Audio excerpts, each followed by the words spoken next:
பக்தி, அவர் வைத்த வைராகியம், அவர் வைத்த கொள்கை வேறு என்றால் அதற்கு ஏற்றவாறு திருவிளையாடல், அதற்கு ஏற்றவாறு ஆட்கொண்டவர். இவர் அழகா சொல்லிட்டார், தினம் தினம் என்னுடைய அகத்தில் சிவனை எந்த நொடியும் வைத்துக் கொண்டு இருப்பேன். இது சாத்தியமா அப்படின்னு பார்த்தா கொஞ்சம் ஜனரஞ்சகமா நம்மை கடக்கும் சில உதாரணங்களை சொன்னா நிறைய பேருக்கு புரியும்.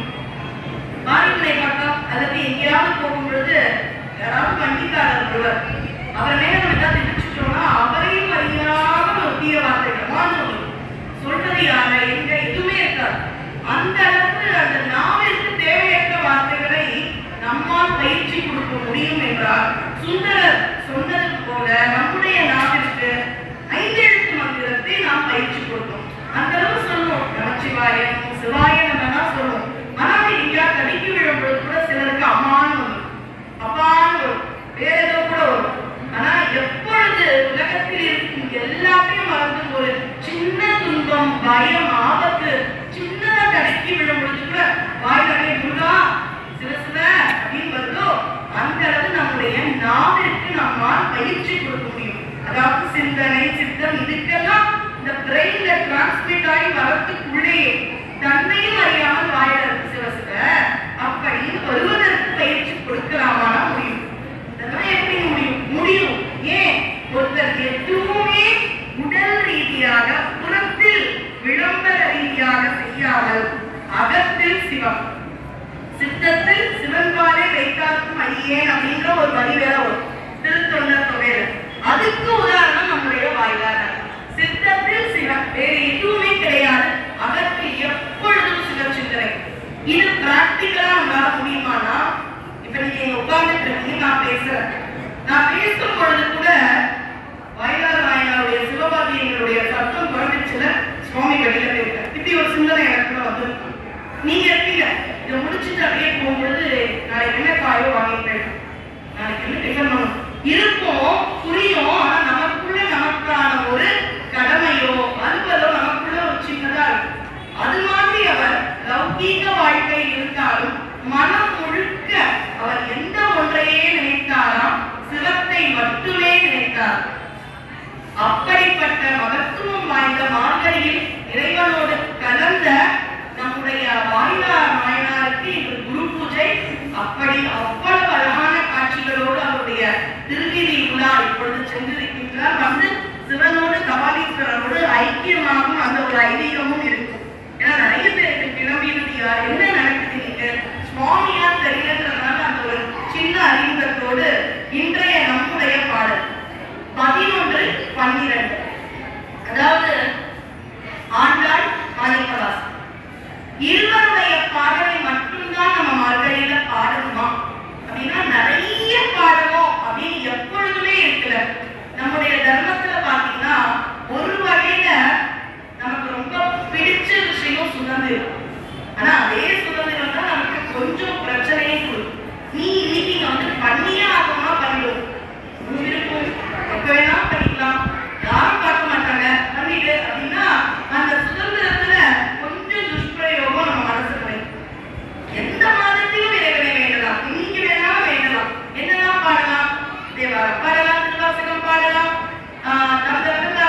பாடலாம், கந்தசஷ்டி கவசம் பாடலாம், அபிராமி அந்த சொல்லிட்டே போலாமே. சொன்னா 1 மணி நேரத்துல பத்தாதே. ஆனா எல்லாமே எல்லா நாளும் பண்ண முடியுமா? முடியல. அதனால இந்த மார்கழியில இன்னும் கொஞ்சம் குறுக்கி நம்முடைய சாய்ஸ் சுதந்திரத்தை கொஞ்சம் குறைச்சு இந்த மாதம் முழுக்க திருப்பாவை திருவெம்பாவைய நீங்க படிச்சீங்கன்னா உங்களுக்கு அவ்வளவு புண்ணியம்னு சுருக்கிறாங்க. அப்ப எனக்கு பல விஷயங்கள் இல்லை, இந்த மாதத்துல இதை பண்ணியே ஆகும் போல இருக்கு. அப்படியாவது நம்ம ஏன் இந்த 2 பாடல்? ஏன்னா ஒன்று ஆண்டாள், ஒன்று மணிவாசகர். நம்முடைய மணிவாசகர் அருளி செய்தது திருவெம்பாவை, ஆண்டாள் அருளி செய்தது திருப்பாவை. இது எல்லாருக்கும் தெரிஞ்சிருக்கு. ஆனா இவங்க 2 பேருக்குமே என்ன ஒற்றுமை? எதனால் இவர்கள் இயற்றிய பாசுரங்களையும் பாடல்களையும் பாட வேண்டும் என்றார். இருவருமே கோயிலில் இறைவனோடு 2 தரம் கலந்தவர். அது என்ன கோயில 2 தரம் கலந்தவர்கள்? ஆமாங்க, சைவர்களுக்கு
10 தான் 2.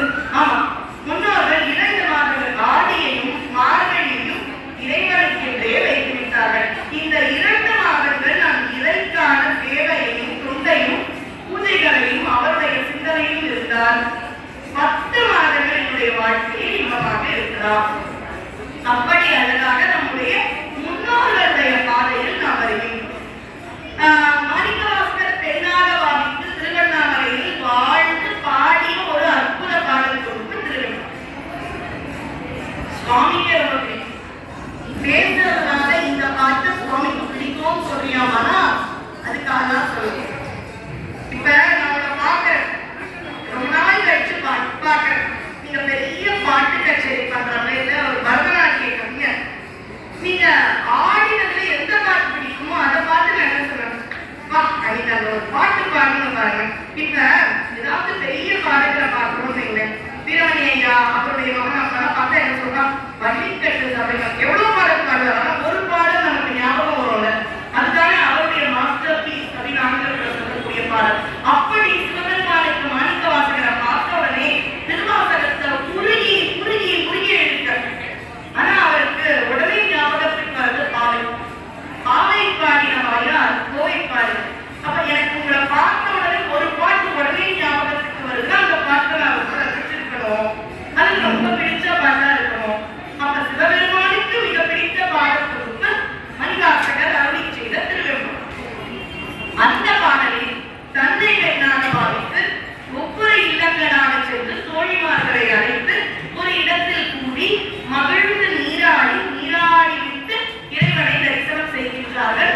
அதற்கான 20 பாடல்களை தான் ஆருத்ரா என்ற ஒரு அற்புத தினத்திற்கு முன்பாக நம்முடைய பவானீச்சரத்தில் 10 நாட்களாக 2 பாடல்களாக நம்மை மாதிரி இருக்கக்கூடிய பக்தர்களோடு நம்ம இதெல்லாம் நான் சொல்றேன், நீங்க கேட்கிறீங்க.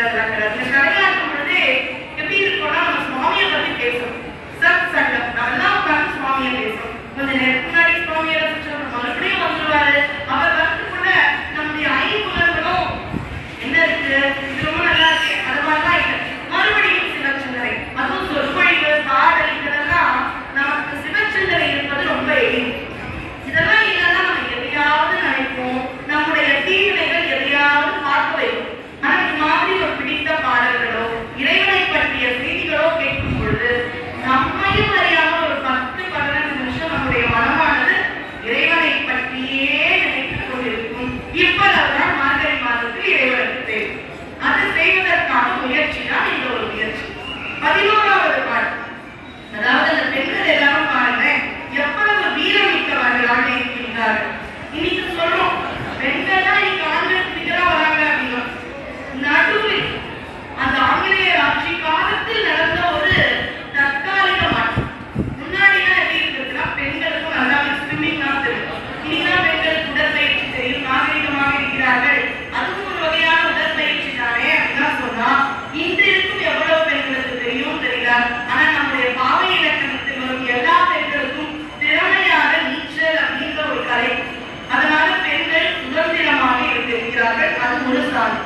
நான் ஏன் இந்த உலகத்தை நடக்கும் விஷயத்தோடு ஒப்பிட்டு சொல்கின்றேன் என்றால், இவர் பாடிய பாடலில் பக்தி மட்டும்தான் தெரியுதானா? இல்ல, வாழ்க்கை முறையும் தெரிகின்றது. சேக்கிழார் அருளி செய்த திருத்தொண்டர் புராணம், பெரிய புராணமாகட்டும், நம்முடைய நாயன்மார்கள், மாணிக்கவாசகர் திருமுறையை நமக்கு அந்த 12 திருமுறையை கொடுத்த அருளாளர்கள், இப்படி எல்லா பாடல்களிலும் இறைவன் பிரதானமாக இருந்தாலும் எங்கேயோ அன்று வாழ்ந்த வாழ்க்கை, அன்று இருந்த நாகரிகம், அது நமக்கு எங்கேயோ தெரிகின்றது. நேரிழை அப்படின்ற வார்த்தை திருவெம்பாவிலும் திருப்பாவையிலும் 2 இடத்துலையும் வரும். இங்க 2வது பாடல்ல வரும், அந்த திருப்பாவையில முதல் பாசுரத்துல வரும். அது பாசுரம், இது பாடல் இல்லையா? அது என்ன நேரிழையா? நேரிழை இப்படிலாம் வருதே இல்லைன்னா, பெண்கள் உதாரணத்துக்கு சொல்லணுமா, 5 மணிக்கு பால் வாங்க போகும் பொழுது வீட்டில் இருக்கிற ஆண்கள் என்ன சொல்லுவாங்கன்னா, பொத்திட்டு போகலாம் இல்லை செயின் போட்டுட்டு போகணும். கோலம் போடும் பொழுது போதிக்கோ இல்லை செயினை கைட்டி வச்சு திருமாவையோனா அது தவிர கூட இருக்கிற எந்த நகையா இருந்தாலும் அதை தேவையில்லை அப்படின்னு போகும். ஆனா அந்த காலத்து பெண்கள் அப்படி பயந்து பின்னாடியும் அவங்க அப்பா வண்டி எடுத்துன்னு வரது இதெல்லாம் நடக்கல பாடிட்டு.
செந்தாமரையை பார்க்கும் பொழுது சிறந்த மேனியா இருக்கக்கூடிய பொன்னார் மேனியனே என்று சொல்லக்கூடிய சிவபெருமான் மாதிரி பக்கத்துல கரிய நிறத்தோடு இருக்கக்கூடிய அந்த மலரை பார்க்கும் பொழுது அம்பிகை கரிய நிறத்தினள். அதனால அதை பார்க்க அந்த அம்பாள் மாதிரி அந்த காலத்துல விளையாட்டான ஒரு பாட்டு உண்டு. சிவப்பா இருந்தாலும் சிவபெருமான ரொம்ப நாளா பொண்ணே கிடைக்காது. இன்னைக்கு பொண்ணுக்கெல்லாம் டிமாண்ட் அது மாதிரி ஒரு காலத்துல இருந்து போறோம். அப்ப வேற வழியே இல்லைன்னு எலுமிச்சம்பழம் மாதிரி இருக்கக்கூடிய நிலத்துல இருக்கிற என்னுடைய சிவபெருமானுக்கு கொஞ்சம் நாகப்பழ கலர்ல இருக்கிற அம்பாள் அழகா இருக்கா, வேற பொண்ணு கிடைக்கலப்பா, கல்யாணம் பண்ணி வச்சுக்கோன்னு ஒரு நகைச்சுவையா பாடுற பாடு. கருநாகப்பழம் போல கருத்து வந்த பெண்ணுக்கு எலுமிச்சை பழம் போல எந்த பிள்ளையும் தேடி காக்கும் ஒரு பெண்ணும் கிடைக்காமல் புண்ணியமாய் போனதென்று பெண்ணை வாங்கினோம். ஜெயமங்கலம் நித்ய சுபமங்கலம், ஜெயமங்கலம் நித்ய சுபமங்கலம். அப்படி அங்க இருக்கக்கூடிய மலர்கள் கூட சிவபெருமானும் பார்வதியாகவும் அந்த பாவை பெண்களுக்கு தெரிந்தது. அப்ப அந்த வண்டெல்லாம் மலரை சுத்தி இருந்துதான் இவங்க குதிச்சுட்டாங்க. குதிச்சு கொஞ்ச நேரம் கழிச்சு இன்னொரு பாடல்ல இவங்க அப்படியே குடைந்து குடைந்து ஆடுறாங்க. ஆடி குடிக்கும் பொழுது இவர்கள் தலையில் இருக்கும் புக்களை அந்த வண்டுகள் மொய்த்துக் கொண்டிருந்தது. இப்படி ஒரு கற்பனையை எழுதிப்பார். இது வேறு கோணத்தில் பாருங்களேன். சிவனடியார்களாக இருந்தார்கள் அந்த வண்டுகள். இந்த கற்பனை கொஞ்ச நேரம் கழிச்சு சிவன் அடியார்களாக இருக்கும் பாவை பெண்கள் இறங்கிட்ட உடனே இந்த வண்டுகளுக்கெல்லாம் வெட்கமாயிடுச்சு. இந்த பாவை பெண்களை பார்க்கும்போது நமக்கு கொஞ்சம் பக்தி கம்மியா தான் இருக்கும். அப்ப சிவபெருமானை அடைவதற்கு இன்னும் காலம் இருக்கிறது. சிவனுடைய அடியார்களாக இருக்கக்கூடிய பாவை பெண்களை முதலில் வணங்குவோம். அவர்களை வணங்கி இன்னும் நம்முடைய ஆன்மாவை பக்குவப்படுத்தி அப்புறமா சிவபெருமான் கிட்ட பெயரான தாமரையை சுற்றி கொண்டிருந்த வண்டுகள் எல்லாம் இந்த பெண்கள் என்ற பரம சிவனடியார்கள், அற்புத சிவனடியார்களை மொய்க்க ஆரம்பிச்சு. இதுதானே நம்முடைய ஆதாரம். அடியாருக்கும் அடியேன், அடியாருக்கும் அடியேன் அப்படின்றத பக்தர்கள் நாம மட்டும் உணர்ந்த அந்த திரு அண்ணாமலையில் இருந்த நீர்நிலையில் வாழ்ந்த வண்டுகளுக்கு கூட புரிய ஆரம்பிக்கலாம். அடியார்கள் மக்களை வணங்க வேண்டும். நம்ம பண்றோம்னா அவன் இப்பதான் பண்ணும். வாய்நாள் வாய்நாளை அண்ணனுக்கு நிகராக அல்லவா அவரை கொண்டாடி அவருக்கான இந்த குரு பூஜையை மகிழ்ச்சியாக கொண்டாடி கொண்டிருக்கின்றோம். அதனால இந்த பெண்கள் கூட்டுக்குடியேறிடம் குதித்தார்கள். குடைந்து குடைந்து இன்பமாக குளித்தார்கள். குளிக்கிறார்களா, நீராடல் காட்சியா அப்படின்னு நினைச்சோம்னா அதை நீராக நினைத்து பெண்களாக பார்த்தாதான் இந்த மாதிரி காட்சியா இருக்கும். ஆனா அந்த நீரையே சிவமாக நினைத்து இவர்களை அடியவர்களாக பார்த்தீர்கள் என்றால் சிவானந்த அனுபவத்தில் மிதக்கிறார்கள் என்ற புதிய கோணம் இருக்கும். அந்த அனுபவத்தில் நீரும் பஞ்சபூதமும் இறைவன் என்றால் அங்கு இருந்த நீரும் சிவமே என்ற ஒரு அற்புத அனுபவத்தில் அவர்கள் நீராடி கொண்டிருக்கிறார்கள். அந்த தருணத்தில் அவர்களுடைய வேண்டுதல் என்னவாக இருந்ததாம், இறைவா உன்னுடைய ஒவ்வொரு அடியவர்களை ஒவ்வொரு விதமாக திருவிளையாடலோடு ஆட்கொண்டார். எப்படி ரொம்ப விளையாட்டா சொல்லுவாங்க இல்லையா, சம்பந்தருக்கு 3 வயசுல பாலை கொடுத்து ஆட்கொண்டார். நாவுக்கரசரை வயிற்று வலி சூளை கொடுத்து ஆட்கொண்டார். எல்லாருக்கும் தெரிஞ்சிருக்கும். சுந்தரரை போதை கொடுத்து ஆட்கொண்டார். நாவுக்கார் நம்முடைய மாணிக்க வாசகரை காலை கொடுத்து ஆட்கொண்டார். இப்படி எந்த மாதிரி என்ன ஆட்கொள்ள போகிறாயோ தெரியல. ஆனா அந்த அடியார்கள் மாதிரி என்ன கூட எப்படியாவது ஆட்கொண்டு விடுகிறாயா? நான் உங்ககிட்ட வரணும்னு ஆசைப்பட்டா மட்டும் போதாது. உன்னுடைய திருவுள்ளம் கொண்டு அவனருளாலே அவன்கால் வணங்கி என்பது போல நீயும் என் மீது பற்றுக் கொண்டு இறைவா என்னையும் ஆட்கொண்டு அருள்வாயாக. அதுக்கு என்னால் என்ன செய்ய முடியும்? உன்னுடைய சிந்தனையில் இருக்க வேண்டும். காலையில் எழுந்துக்க வேணும், நீராடணும், உன்னை பற்றி என்னுடைய நண்பர்களோடு பேசணும்,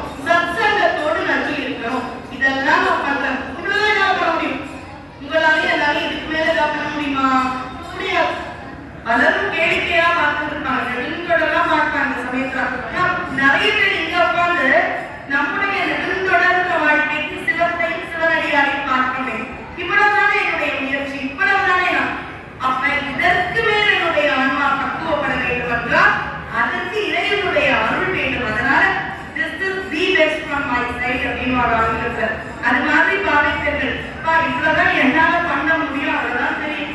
இதெல்லாம் அறியாதெல்லாம் கொஞ்சம் கொஞ்சமா உங்ககிட்ட வந்தாங்க அப்படின்னா வர ஆரம்பிச்சுட்டோம் இல்லைங்களா.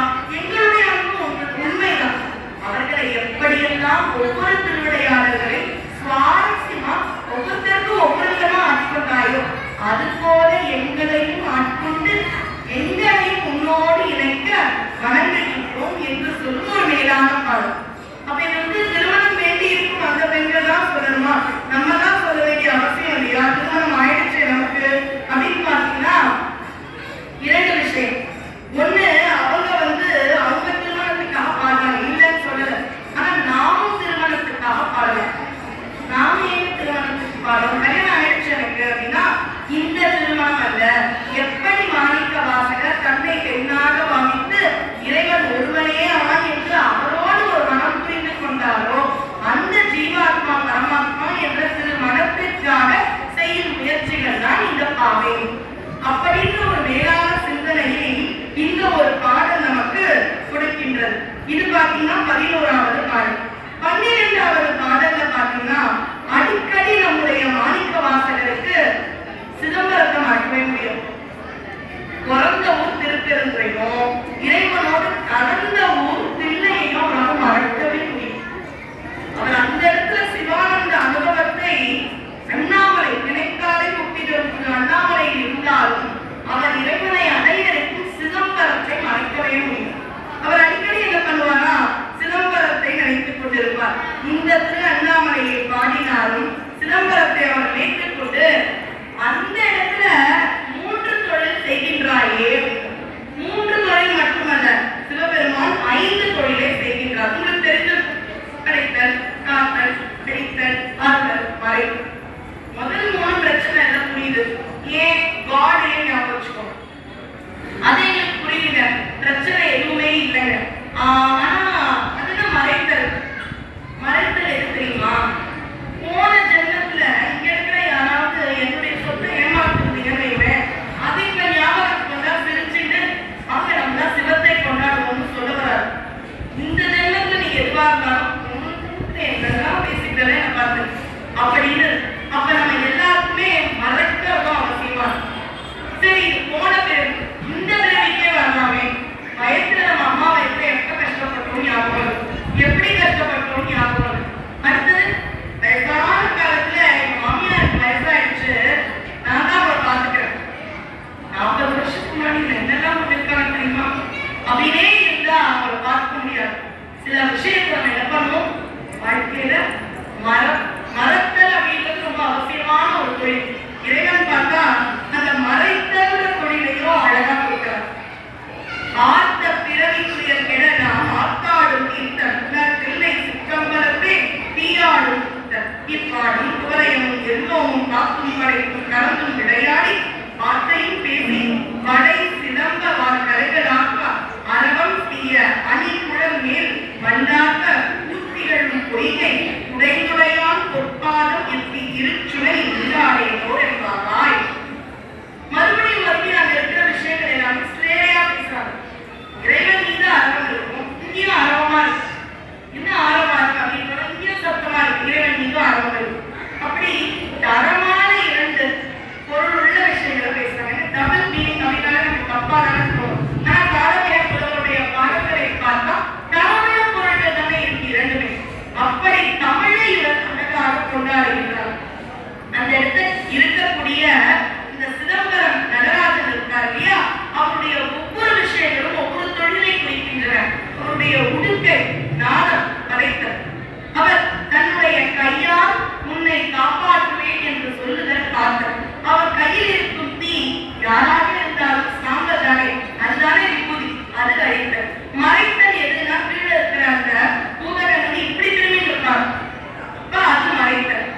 செய்யும் பொழுது சிவமே பெருகி என்று இருந்த வண்டுகள் சிவனடியார்களும் பெரியவர்கள் அவர்களோடு இருக்கின்ற சிவா உன்னோடு இருக்கிறவர்கள உன்னோட தான் மௌனமா இருக்க வைக்கிற தட்சிணாமூர்த்தியா கந்த புராணத்தை 4 பேர் வந்தாங்க. கல்லாரின் குறைவந்தாங்க யாரும் கேள்விப்பட்டார்கள். 4 மாக்கி இறந்த பூர்ணமாய் வைக்கப்பார் சந்தேகம் கேட்டு வராங்க. ரொம்ப அழகா கட்சியத்துல கந்த புராணத்துல சொல்றாரு. ரொம்ப குழம்பி போயிருக்கும் வராங்க. அந்த 4 வருவார்கள் என்று முன்னமே சொல்லிதான் இறைவன் யோகத்தில் இருக்கின்றான். அவர்கள் பிள்ளை வந்து சந்தேகம் கேட்கிறார்கள் அப்படின்றாரு. சரி பெரியவர் ஏதோ சொல்ல வரான்னு அமர்கிறார்கள். தனிமையா இருக்காரு. எப்பவுமே ஏகாந்தமா போகமுத்தமா இருக்கக்கூடிய சோமாஸ்கந்த மூர்த்தமாக உமாமகேஸ்வரர் மூர்த்தமாக சந்திரசேகரர் மூர்த்தமாக எப்படியெல்லாம் இருக்கக்கூடிய போகமுத்தம் இன்னைக்கு யோகமுத்தமா இருக்கு. இதை விட சான்ஸே கிடையாது. எல்லாத்தையும் கேட்கணும். சொல்லுவார் பொறுத்து 4 பேர் உட்கார்ந்தாங்க. இவர் மௌனம், அவரும் அவர்களும் மௌனம், இவர் மௌனம் அவர்களும் மௌனம். இப்படியே காலம் முழுக்க போச்சு. அவர்களுக்கே சந்தேகங்கள் எல்லாம் நிவர்த்தி ஆயிடுச்சு. எழுந்து போயிட்டாங்க. நந்திக்கு புரியலையா? வந்தாங்க உட்கார்ந்தாங்க பேச போறாங்க. இவர் வருவாங்க உட்கார்ந்தாரு. வந்தவ தரலாம் எதுவும் சொல்லி அப்ப மௌனம் என்பது நமக்கு பல விஷயங்களை சொல்லி கொடுக்கிறது. அதனாலதான் அருணகிரியார் சும்மா இரு சொல்ல ஏன் 2 தடவை சொல்றாரு. சும்மா இரு சும்மா இருக்கு சொல்லுமா. சும்மா இருக்கு ஒரு தடவை சொல்லறேன்னு ஏன் 2 தடவை? தமிழ் தெரிந்த தமிழ் கடவுளுக்கு ஒரு விஷயத்த 2 தடவை நான் ஏன் சொல்லணும்ன்றதுக்கு ஏதாவது ஒரு ரீசன் பிஹைண்ட் ஒரு காரணம் இருக்கும் இல்லையா? அது என்ன காரணம்னா சொல்லதான் வாயை மூடிக்கொண்டிருக்கும் பேசும் சொற்கள் இல்லாத மௌனம் இருக்கு. அப்ப சும்மா இரு என்னங்க? சும்மா இருந்தா மனதால் கூட எதுவும் நினைக்க கூடாது. நான் மௌன விரதம் இருக்கேன்னு நான் சொல்லுவேன். ஒரு நாள் முழுக்க கூட இருக்கிறத பெரிய சாதனையா நம்மளோட விளம்பரம் நிலப்படுது. ஆனா நீங்க யாராவது கேட்கும்போது நாம மௌன விரதம் இருப்போம் அப்படின்றத தெரியப்படுத்துறதுக்கு நம்ம நடத்தணும். அது மட்டும் இல்ல அப்பதான் ஆக்ஷன் பண்ணி 10 விஷயம் நினைக்கும். ஏதாவது பிரச்சனை மௌன விரதம் அன்னைக்கு மற்ற நாள் பேச்சுல கொஞ்சம் மறக்கும். நான் மௌன விரதம் அன்னைக்கு பேச்சும் அந்த நிசப்தமா இருக்கும். அப்பதான் பிரச்சனை என்ன பெருசா தெரியும். அப்ப அருணகிரியார் கிட்ட சொல்றா முருகன் சும்மா இரு. அது என்ன சும்மா இரு? மனத்தால் கூட நீ எதுவும் நினைக்காம இரு. அப்படி இருந்தால் நாமும் அருணகிரியாராக மாறலாம். முடியுமா? கஷ்டம்தான். ஆனால் முயற்சிக்கலாம். அப்படி முயற்சிக்கும் பொழுது நமக்கு ரொம்ப கஷ்டமா இருக்கே முடியலையே அப்படின்னா அப்பொழுது நமக்கு துணை செய்ய போகும் விஷயங்கள் என்ன? இறைவனுடைய நாமம். இறைவனுடைய நாமத்தை நாம் மறுபடியும் மறுபடியும் மறுபடியும் சொல்லிக்கொண்டே இருந்தோம் என்றால் நம்முடைய மனதில் இருக்கும் அழுக்குகள் மலங்கள் நீக்கி, ஏன்னா இதுல இருக்கிற இன்னொரு பாடல்ல மலங்களை நீக்கி அருள வேண்டும் அப்படின்னு நிறைவா ஒரு சிந்தனை. 3 அருளாளர் முதல் மூவர் அப்படின்னு சொல்லக்கூடிய காளியூர் பிள்ளை, நாவுக்கரசர், சுந்தர் 3 பேரும் கோயிலுக்குள்ள வராங்க. கடற்கரர்கள் ஆட்சி முதலுண்ட கோயில்களை எல்லாம் வயதில் மூத்தவர், சம்பந்தர் காலத்திற்கு முற்பட்டவர் திருநாவுக்கரசர் உழவாரப்படை கொண்டு அவர் ஆரம்பித்த அந்த பணி இன்னைக்கு வரை உழவாரப்பணி பல தொண்டர்களாலும் செய்யப்பட்டிருக்கின்றது. அப்படிப்பட்ட கோயில்களை சுத்தப்படுத்தினார். திருமுறையில நமக்கு சம்பந்தர் முதல்வர். ஆனா வயதால் 18ஆம் நூற்றாண்டு முதல்வர். அவர் கோயிலை சுத்தப்படுத்தினார். சம்பந்தர் பக்தர்களை கோயிலுக்குள்ள வாங்க வாங்க அப்பினைக்கு பிணையா என்று சொல்லும். ஒவ்வொரு இடத்துல ஒவ்வொரு பதிகங்கள் பாடி இறைவன் கிட்ட கேளுங்க. அப்பா மாதிரி விபூதி வச்சுக்கோங்க கற்றுக்கிறார். சுந்தரவர் இன்னும் கொஞ்சம் இறைவன் நமக்கு நண்பர். இன்னும் இறைவனை நெருக்க மாட்டார். ஆனா வீட்டுல இருக்கிற பெண்மணிகளுக்குலாம் ஆமா அவங்களாம் கோயிலுக்கு போவாங்க. இன்னைக்கு மாதிரி 2 பேர் 3 பேர் 4 பேர் இருக்கிற விட எந்த வீட்டு ஸ்மார்ட் கார்டு 4 பேருக்கு மேல இருக்கிறதா இன்னைக்கு பெரிய விஷயம். ஒருத்தர் இருக்கிற வீட்டுல தான் இருக்கு. அதுக்கும் மீறி அந்த வீட்டுல 5-6 பேர் இருந்தா எப்படி இவ்வளவு கூட்டத்துல இருக்கீங்கன்னு கேட்டுறாங்க. ஆனா அந்த காலத்துல எந்த வீட்டுல 5-6 பேருக்கு மேலதான் இருக்கும். அப்படி இருக்கும்போது இல்லத்தில் இருக்கும் பெண்மணிகள் எல்லாம் வீட்டுல கோயிலுக்கு போனேன். எங்க வீட்டை மத்தியா சொல்ற 1-2 குழந்தைங்க 10 குழந்தைங்க எங்களால முடியாது. அப்ப வர வீட்டுக்குள்ள அவையை கூட்டி வருவாரா திருவாரா உனக்கு போக முடிஞ்சா போ. முடியலன்னா மதுரை திட்டிங்களா? அப்படியா கணவர் வெள்ள பேர்